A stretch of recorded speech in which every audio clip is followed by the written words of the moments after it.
In today's video, I'm going to teach you how to design an interactive pop-up in your web project, ensuring it's not only visually appealing but also functional for your users. Let's get started by diving into the process with a step-by-step approach to building and styling the pop-up. First, we need to lay the foundation by adding a div block.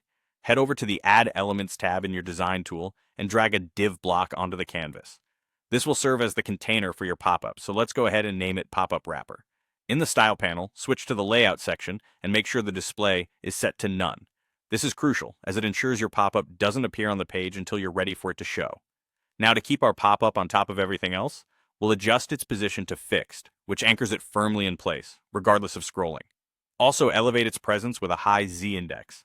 This ensures it stays above other elements, preventing overlap issues. With the framework ready, it's time to design the pop-up content.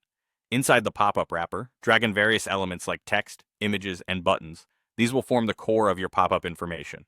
To neatly organize your elements, introduce another div block within the wrapper. Style this content div with a background color, add some padding for spacing, and apply rounded corners to give it a polished look. Every pop-up needs an exit strategy, so let's add a close button. It can be a button or a simple X icon. Assign it the class Close button to easily manage its style and functionality. With content in place, we need to create a trigger and animation to bring our pop-up to life. Begin by placing a trigger element like a button on your page that users will click to open the pop-up. Select this trigger button and navigate to the Interactions tab. There, click the plus next to element trigger and select mouse click. For the first click action, opt for Start an Animation. This is where the magic happens. Under Timed Animations, click the plus and give your animation a name. Something like Show Pop-up works well.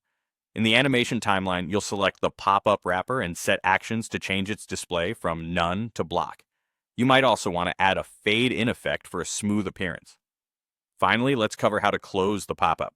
Select the Close button you previously added and initiate another mouse click element trigger. Begin a fresh animation, perhaps called Hide Pop-up.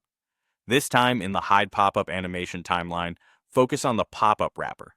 Configure actions to revert its display back to None and incorporate a fade out if desired for a seamless exit.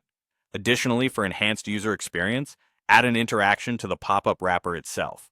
This will allow users to close the pop-up by clicking anywhere on the background. And there you have it, a fully functional pop-up from its creation to the visual flourishes and interactions that make it an engaging part of your web page.